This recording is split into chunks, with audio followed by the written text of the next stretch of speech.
नमस्कार सुदर्शन न्यूज में आपका स्वागत है। मैं हूं मुकेश कुमार और आप देख रहे हैं जवाब तो चाहिए। जवाब तो चाहिए में आज हम बात करेंगे दलितों के कन्वर्जन के बाद उन्हें मिलने वाली आरक्षण की सुविधा या लाभ पर। भारत में बड़ी संख्या में कन्वर्जन या धर्म परिवर्तन का खेल चल रहा है और यह दशकों से चलता आ रहा है।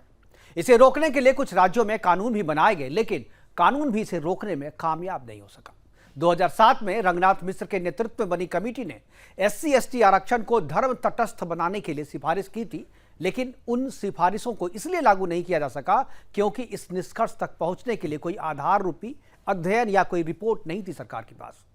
2022 के शुरुआत में कुछ ईसाई संगठनों ने भी सुप्रीम कोर्ट में इसी तरह की 2 याचिकाएं दायर की थी, जिस पर सुप्रीम कोर्ट ने सरकार से नोटिस देकर जवाब मांगा है। अब सरकार ने पूर्व CJI बालाकृष्णन की अध्यक्षता में 3 सदस्यीय कमेटी गठित कर रिपोर्ट देने के लिए कहा है। कमेटी को 2 वर्ष के भीतर अपनी रिपोर्ट देनी होगी और पूर्व CJI बालाकृष्णन के साथ साथ कमेटी में पूर्व IAS अधिकारी रविंद्र कुमार जैन और UGC की पूर्व सदस्य प्रोफेसर सुषमा यादव भी है। आज हम चर्चा करेंगे कि क्या कन्वर्टेड SC को आरक्षण के लाभ से वंचित रखना संविधान सम्मत होगा, क्या कन्वर्टेड SC को आरक्षण का लाभ देना SC समाज के अधिकार में कटौती करना होगा, और सबसे अहम यह कि क्या आरक्षण का लाभ रोक देने से जो कन्वर्टेड लोग हैं, जो कन्वर्टेड दलित हैं, उनको अगर ये आरक्षण का लाभ उनसे रोक दिया गया तो क्या इससे कन्वर्जन रुक जाएगा? ये एक बहुत बड़ा सवाल है। और क्या जिन दलितों को प्रलोभन देकर हिंदू से मुस्लिम और ईसाई बनाया जा रहा है, उनको उनके समाज में क्या सामाजिक सम्मान जो है क्या वो मिल रहा है? अभी इस पर भी करेंगे चर्चा, लेकिन पहले एक रिपोर्ट देखते हैं कि जो रिपोर्ट तैयार की गई है, जो कमेटी बनाई गई है 3 सदस्यीय कमेटी, वो कमेटी की जिम्मेदारी क्या है और कमेटी क्या क्या करेगी, इस पर मैंने एक छोटी सी रिपोर्ट तैयार की है। पहले वो रिपोर्ट देखते हैं, उसके बाद अपने मेहमानों से आपका परिचय कराएंगे और चर्चा की शुरुआत करेंगे। लेकिन देखते हैं पहले एक रिपोर्ट।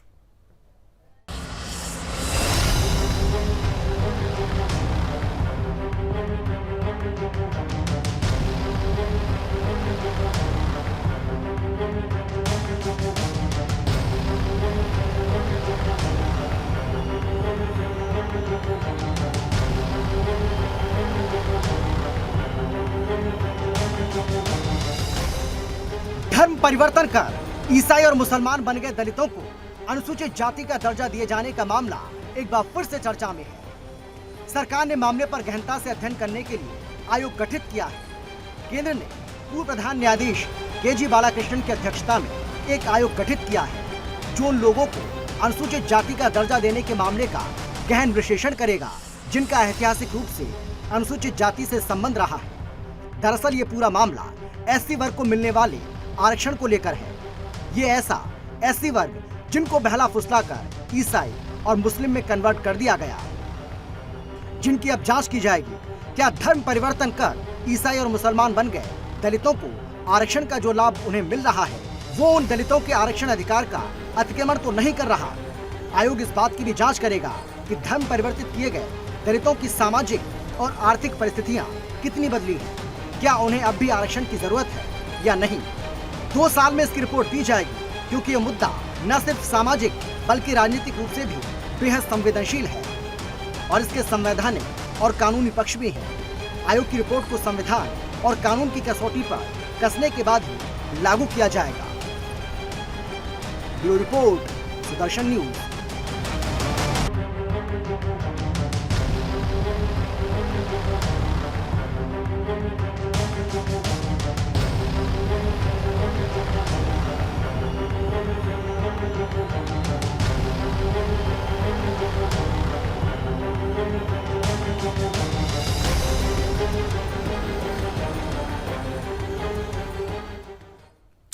बिल्कुल, ये बड़ा अहम मसला है और कन्वर्जन को रोकने के लिए, दलितों के ईसाई और मुसलमान बनने से रोकने के लिए प्रयास तो बहुत किए जा रहे हैं, कानून ही बनाए जा रहे हैं, लेकिन उससे कोई फायदा नहीं होता दिख रहा है। अगर इस रिपोर्ट के आधार पे, अगर रिपोर्ट जिस तरीके की आती है, हालांकि अभी 2 साल के भीतर रिपोर्ट जमा करनी है, रिपोर्ट देने के बाद उसको ये भी इस कसौटी पे कसा जाएगा कि क्या वो संविधान सम्मत है, क्या कानून सम्मत है, और उसके बाद उसे लागू किया जाएगा नहीं जाएगा। इस पर अभी 2 साल का वक्त लगेगा। फिलहाल हमारे साथ इस मुद्दे पर चर्चा के लिए कुछ मेहमान जुड़ गए। हमारे साथ तजेंद्र बग्गा है, प्रवक्ता है, बीजेपी के प्रखर प्रवक्ता है, वो हमारे साथ जुड़ गए हैं। इसके अलावा विनोद कुमार हैं, अम्बेडकर मिशन के प्रदेश संयोजक हैं, और सुरेश चंद्रा हैं, बीएसपी की तरफ से, बीएसपी के प्रवक्ता है, और इसके अलावा हमारे साथ तेज तर्रार अधिवक्ता सुप्रीम कोर्ट के अश्वनी दुबे जी भी हमारे साथ हैं, जो कानूनी पक्ष हमें बताएंगे इस पूरे मसले का। सभी मेहमानों का स्वागत है और चर्चा की शुरुआत मैं तजिंदर बंगा जी से करना चाहूंगा। तजिंदर, आपसे मैं जानना चाहूंगा, क्योंकि बीजेपी बहुत लंबे समय से, काफी लंबे समय से ये मांग करती रही है कि जिन लोगों का कन्वर्जन किया जा रहा है, जो लोग कन्वर्टेड हो रहे हैं, चाहे किसी भी तरीके से, चाहे वो अपनी मर्जी से हो रहे हो, चाहे उनको फोर्सली, जबरदस्ती उनको प्रलोभन देकर के उनका कन्वर्जन कराया जा रहा, उनके आरक्षण के अधिकार को खत्म किया जाए, तभी ये रुकेगा। और तभी जो हिंदू में जो दलित बचा हुआ है, उन दलितों के अधिकार का एक तरीके से आप कहें रक्षा तभी हो पाएगी जब इनके अधिकार को रोका जाएगा। क्योंकि आप जो है कन्वर्जन कर लेते हो, आप धर्म तो परिवर्तित कर लेते हो, लेकिन आरक्षण का लाभ जो है उनके हिस्सा का आपको मिलता रहता है, जिससे पूरे एससी समाज को नुकसान होता रहता है। तो आपकी ये पुरानी मांग रही है आपकी।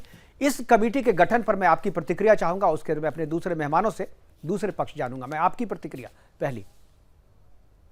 मुकेश भाई, ऐसा ये राजनीति का विषय नहीं है, भारतीय जनता पार्टी, कांग्रेस और किसी पार्टी का विषय नहीं। ये सीधा सीधा विषय है कि जब आरक्षण दिया गया, इसलिए दिया गया कि एक समाज के साथ सदियों इन लोगों को जो इतने समय तक पिछड़ रहे हैं, इन लोगों को अगर समान लाना है तो एक विशेष अधिकार मिलना चाहिए, जिसलिए उनको आरक्षण दिया गया है।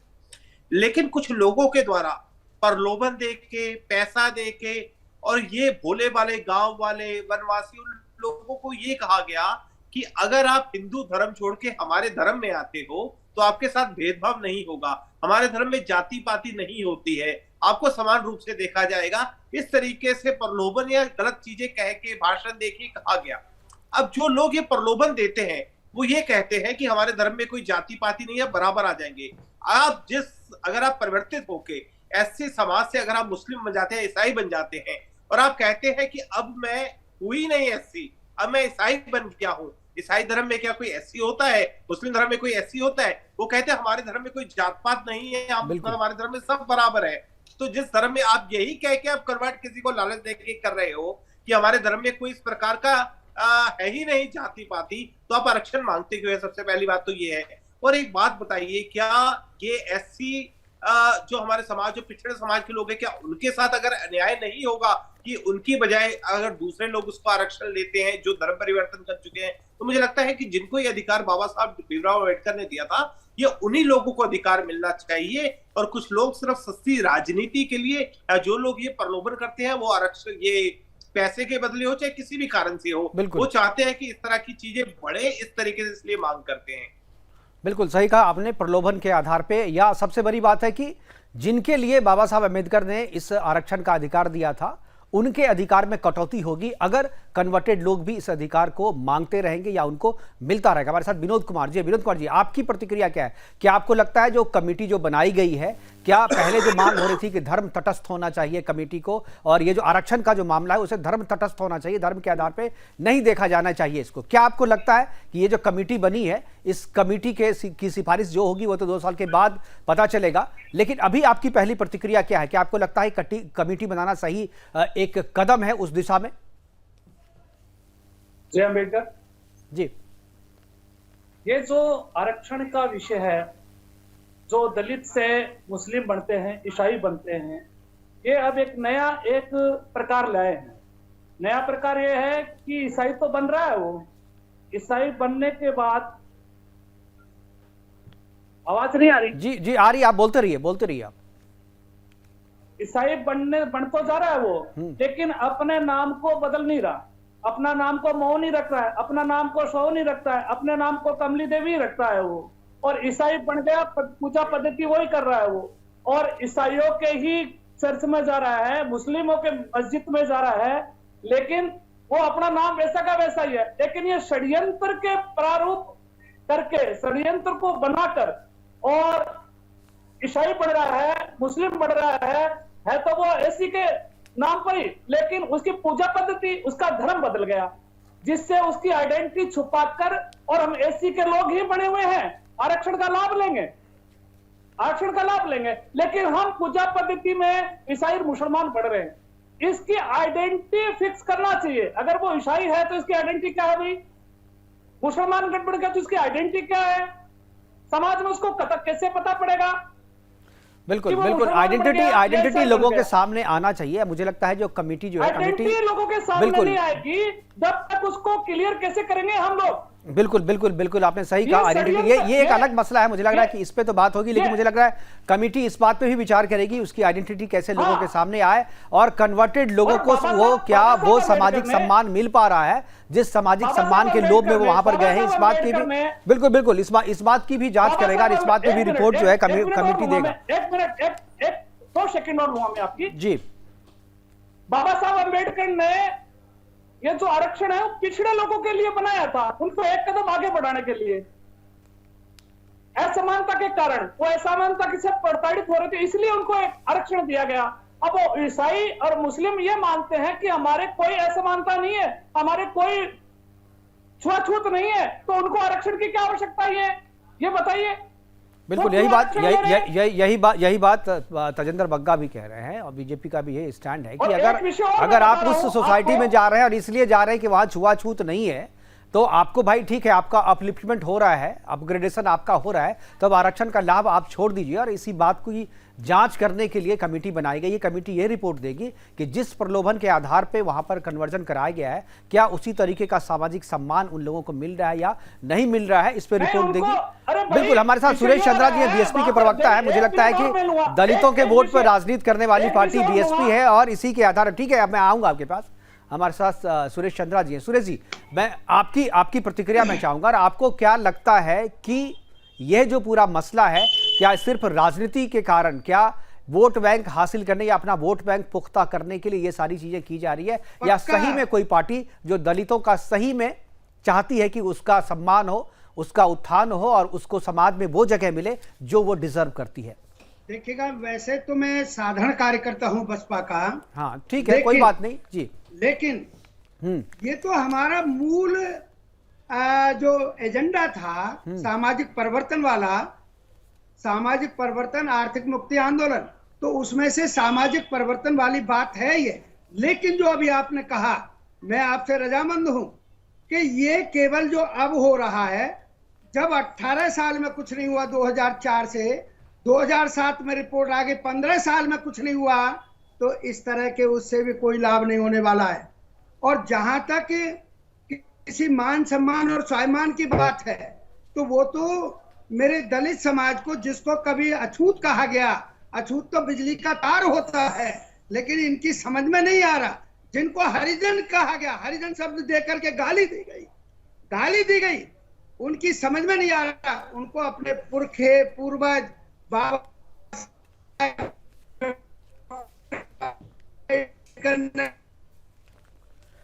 और बाबा साहेब ने इस सारी चीजों से दुखी होकर के, अछूतपन से दुखी होकर के, असमानता से दुखी होकर के, अपमानित होने के, उससे ये सारा का सारा 14 अक्टूबर 1935 को एक संकल्प लिया था कि मैं इस धर्म में पैदा तो हो गया हूं, लेकिन मैं इस धर्म में मरूंगा नहीं। और उन्होंने पूरी 21 साल लेकिन लगाई। अम्बेडकर साहब की आपने बात कही। अम्बेडकर साहब ने यह भी कहा था कि जो लोग कन्वर्ट होकर के, जो उन्होंने बौद्ध की बात करी थी, तो जो बौद्ध हो जाए उनको भी आरक्षण का लाभ नहीं मिलना चाहिए। ये बात बाबा साहब अम्बेडकर ने भी कहा। आर्टिकल 341 और हाँ। ये जो भाई साहब बात कर रहे थे, वो 340 की बात है। 340 की मेरे पिछड़े वर्ग बिल्कुल ने कहा 341 की बात भी करेंगे। हमारे साथ संविधान के जानकार, बैठे हुए हैं। सुनिएगा, बैकवर्ड के विषय में मैं बोल देता हूँ। जब मान्यवर कांशीराम साहब ने मंडल कमीशन के लिए यहाँ नारे लगाए, हम लोगों ने नारे लगाए, तब जाकर के बीपी सिंह जी ने 9 अगस्त 1990 को मंडल कमीशन लागू किया था। ऐसे ही लागू नहीं हो गया था। ठीक है, ठीक है, इस बात से इनकार नहीं, इस पर हम बहस भी नहीं कर रहे हैं कि किसे क्रेडिट मिलना चाहिए, किसे नहीं मिलना चाहिए। मैं आज तो चर्चा यह है कि जो कमेटी जो बनाई गई है और जिस उद्देश्य से बनाई गई है, उस उद्देश्य पे आज हम चर्चा कर रहे हैं। और अश्वनी जी हमारे साथ, अश्वनी दुबे जी हमारे साथ है। आऊंगा सुरेश जी, मैं दूसरे टर्म में आऊंगा आपके पास। अभी प्रोग्राम में समय है।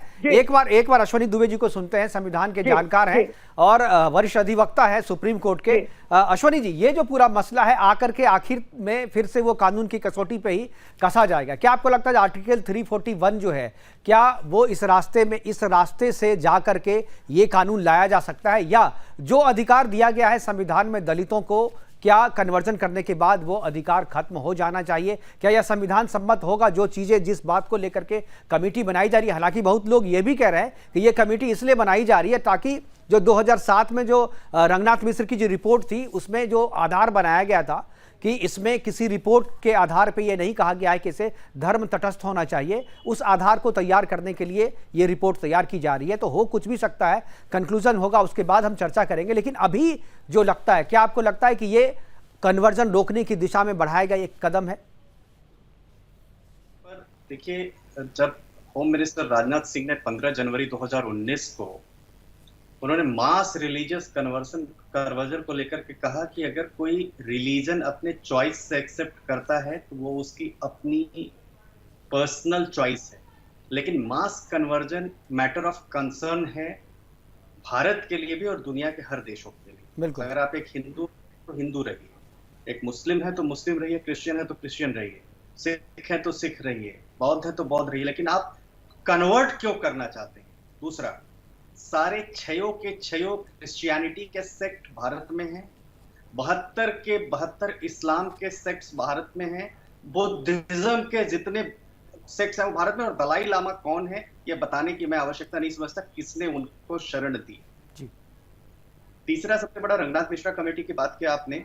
रंगनाथ मिश्रा कमेटी ने इस जो SC/ST के बीच में भेद था उसको दूर करने की पैरवी की थी, लेकिन संविधान में संशोधन के बिना यह संभव नहीं था, क्योंकि जब आप रिलीजन कन्वर्ट करते हैं तो आप रिलीजन के साथ साथ उस रिलीजन के जो बेनिफिट्स हैं, जिसकी बात अभी भाई साहब कह रहे थे, आर्टिकल 341 और 42 की दो तरह के आरक्षण इस देश में है।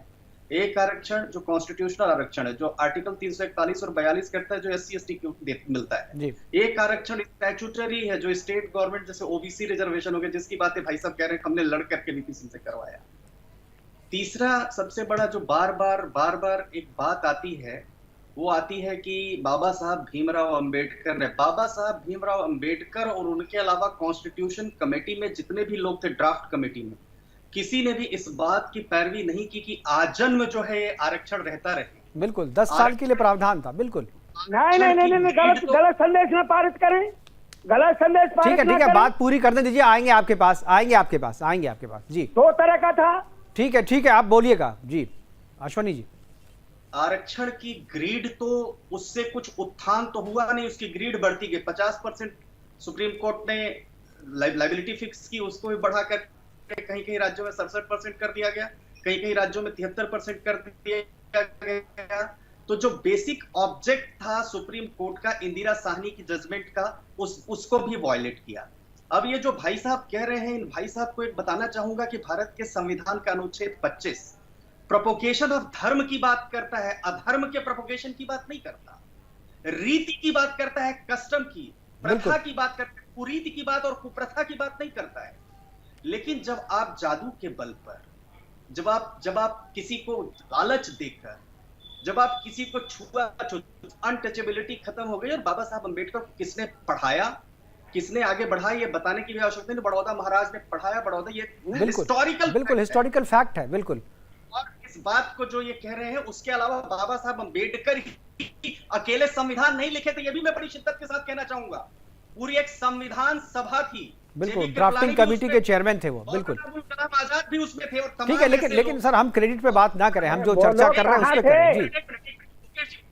जी, कहाँ थे? कोई विदेश भाग गया था, किसी की मौत हो गई। एक बार सुरेश जी प्लीज, मैं आऊंगा बारी से, ओवरलैप मत कीजिए, गलत संदेश नहीं, ओवरलैप मत कीजिए। मैं आऊंगा, मैं उस तरीके की डिबेट नहीं करता हूं, एक दूसरे को काटने वाला डिबेट मैं नहीं करता। प्लीज बारी से। मंत्री रविशंकर प्रसाद ने जब उस समय राज्यसभा में अहम बयान दिया, जब GVL नरसिम्हा राव ने प्रश्न पूछा, तो उन्होंने कहा कि अनुसूचित जाति के जिन लोगों ने इस्लाम या ईसाई धर्म अपना लिया है, वो सरकारी नौकरियों में आरक्षण के लाभ का दावा नहीं कर सकते हैं।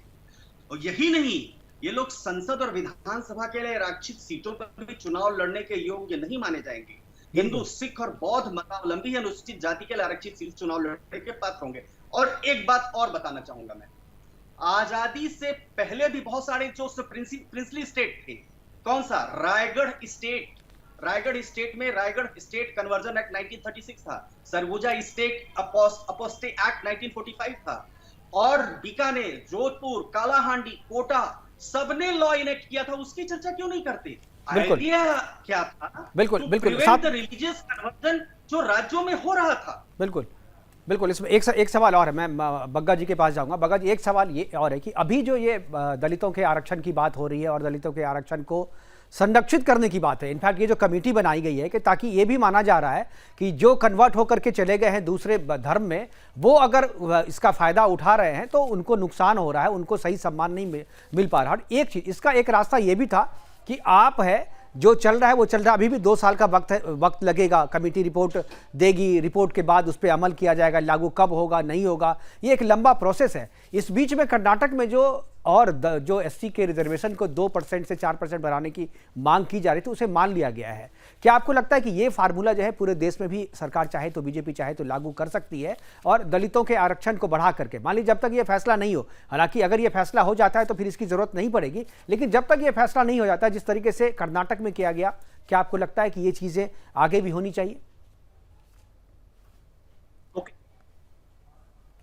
मुकेश जी, देखिए, आरक्षण कई प्रकार के हो रहे हैं जी। एक तो आरक्षण है कि मैं अपनी मर्जी से, मुझे मेरा धर्म पसंद नहीं आता, मुझे मेरे धर्म में कमी लगती है, मैं हिंदू से सिख बन रहा हूँ, सिख से हिंदू बन रहा हूँ, दलित से ईसाई बन रहा हूँ, मुस्लिम बन रहा हूँ, जो भी बन रहा हूँ।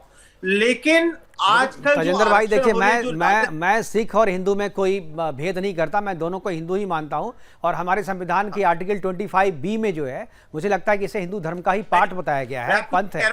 बिल्कुल। एक है कि कोई भी मेरी मर्जी, अपनी मर्जी से कोई भी कुछ बनना चाहता है, वो अलग बात है जी। लेकिन जिस तरीके से कल भी हमने दिल्ली के अंदर, आपने कर्नाटक की बात की, मैं ज्यादा नहीं कहना चाहता, 2 दिन पुरानी बात करना चाहता हूँ। देश की राजधानी के अंदर जब ये एक धर्म परिवर्तन की रैली हुई जिसमें आम आदमी पार्टी के एक बड़े नेता शामिल थे, देखिए, आप किसी को ये कह सकते हो आप हमारे धर्म में आइए, लेकिन अगर आप किसी को खड़े होके वहां गाली देते हो दूसरे धर्म को, मुझे लगता है ये स्वीकार्य नहीं होना चाहिए। वहां आम आदमी पार्टी के मंत्री वहां पे खड़े थे, वहां क्या कहा गया कि हम राम को नहीं मानेंगे, हम लक्ष्मण को नहीं मानेंगे, हम हिंदू मान्यताओं को नहीं मानेंगे, ये भगवान नहीं है, ब्रह्मा विष्णु महेश भगवान नहीं है। ये जो इस तरह का आरक्षण की जो चीज चल रही है, इसलिए देश के अंदर आक्रोश है। और ये आक्रोश जो लोगों के एक सरकार के पास मांग आई कि जो आरक्षण की पिछले कई साल से, कई दशक से जो चल रहा है, और बहुत बड़ी आबादी को कम करने में, गांव में, आदिवासी क्षेत्रों में इस तरह की आबादी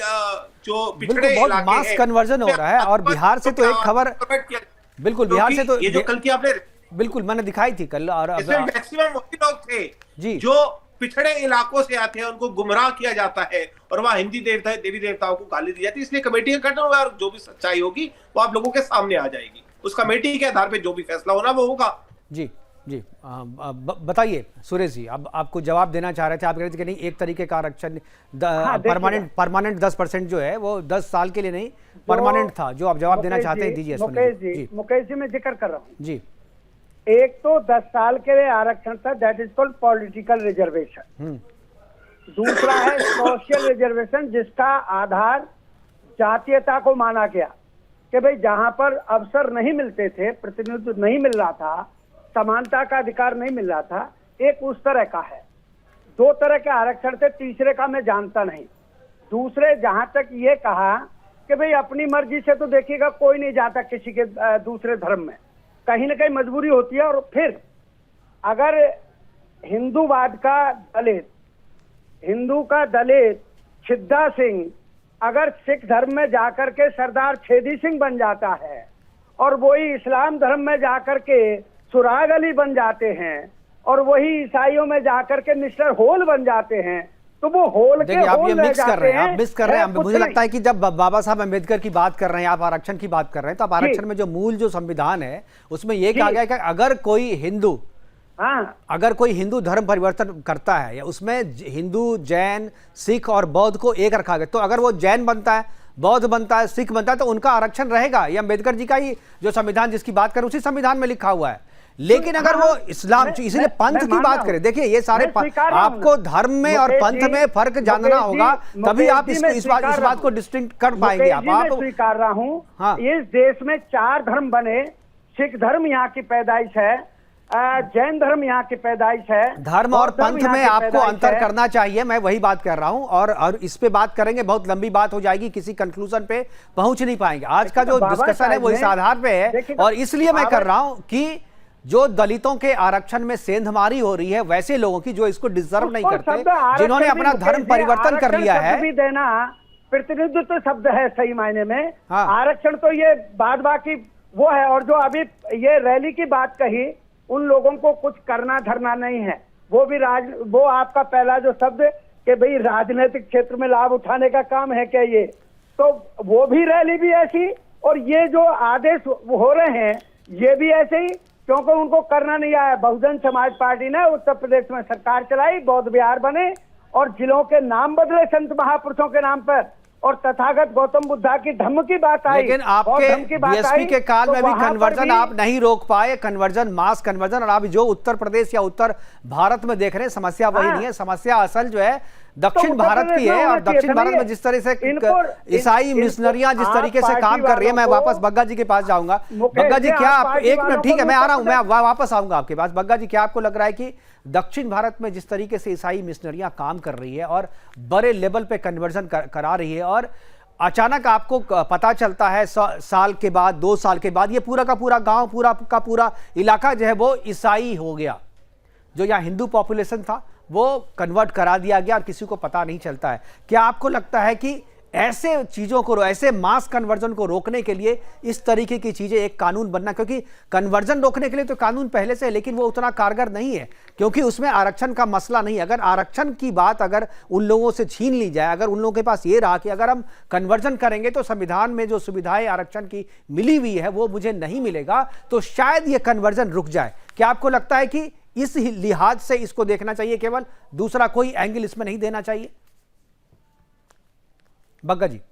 मुकेश, मुझे लगता है दक्षिण भारत ही नहीं, देश के बहुत सारे पिछड़े भागों में इस तरह की समस्या आ रही है। अगर आप झारखंड में देखें, झारखंड में इस समय बहुत ही इस तरह की मिशन एक्टिव है। पंजाब के अंदर आप देखें तो पंजाब में समस्या जितनी बड़ी है, क्योंकि जहां भी इस तरह के हमारे पिछड़े समाज के भाई लोग हैं, उनको लगता है कि ये इन लोगों को हम टारगेट कर सकते हैं। तो पंजाब में क्योंकि काशीराम जी भी पंजाब से ही आए थे, तो वहां पे सबसे ज्यादा इस पिछड़े समाज के एससी कम्युनिटी के लोग रहते, तो वहां पे मिशनरीज बहुत एक्टिव हैं। छत्तीसगढ़ में बहुत ज्यादा एक्टिव हैं।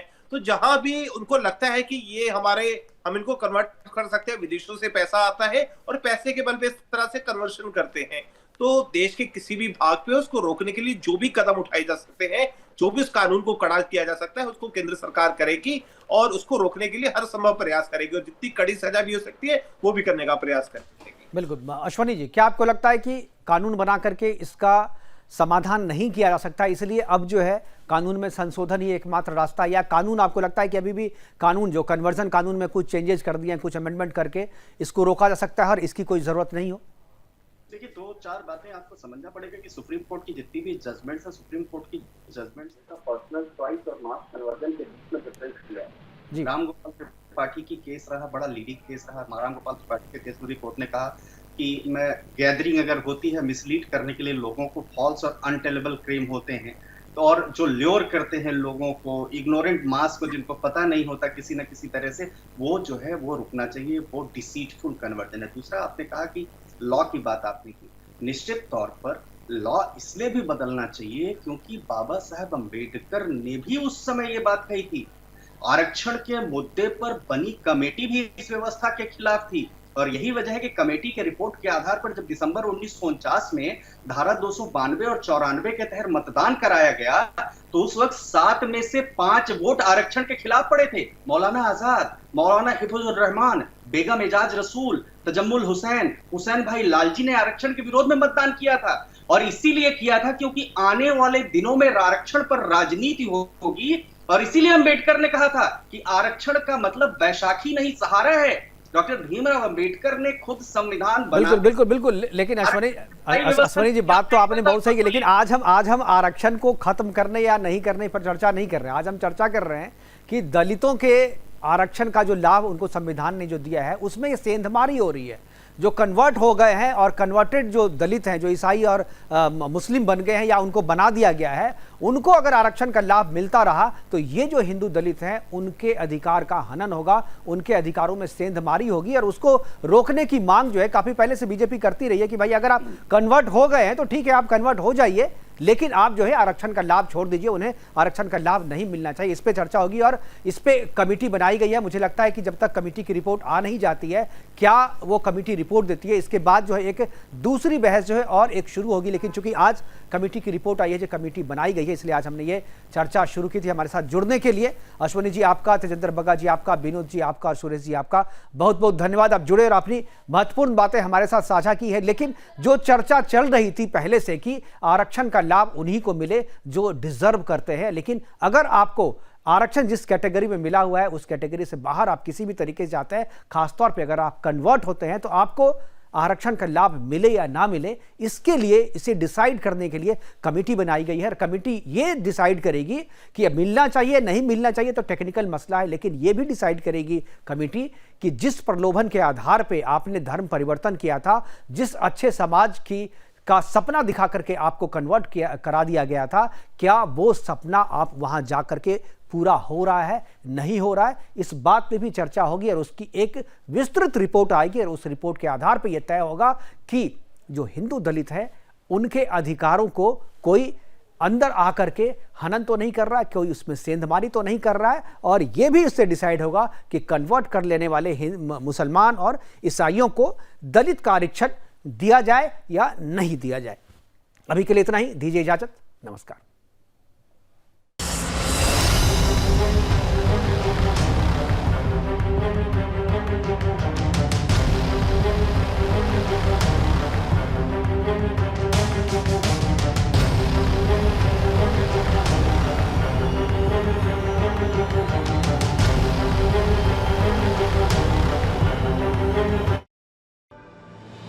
डेंगू से बचने के लिए जरूरी है आसपास पानी जमा ना होने दें। डेंगू से बचाव करना है तो याद रखिए ये सारी बातें। डेंगू के मच्छर साफ पानी में पनपते हैं, इसलिए अपने